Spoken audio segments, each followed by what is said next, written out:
Надворешната канцеларија за криминалистички работи Пробиштип поднесе кривична пријава против 4 правни лица од Пробиштип, нивните сопственици и управители. ГД 60 годишникот Штип, ТА 63 годишникот Пробиштип, НИ 50 годишникот Пробиштип, ОЧ 58 годишникот Пробиштип, како и ИП од Пробиштип, вработени во Агенцијата за вработување на Република Македонија, Центар за вработување Пробиштип, поради постојни основи на сомнение за сторени продолжени кривични дела, злоупотреба на постапката за јавен повик, доделување на договор за јавна набавка или јавно-приватно партнерство, злоупотреба на службена положба и овластување и перење на пари и други приноси од казниво дело.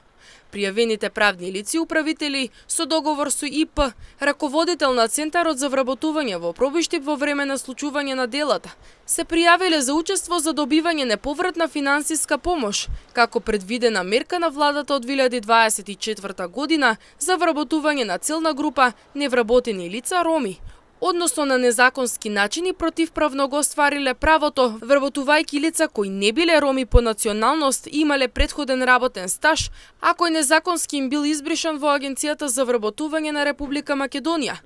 На тој начин пријавените противправно присвоили и предизвикале штета на буџетот на агенцијата во износ од над 3,5 милиони денари.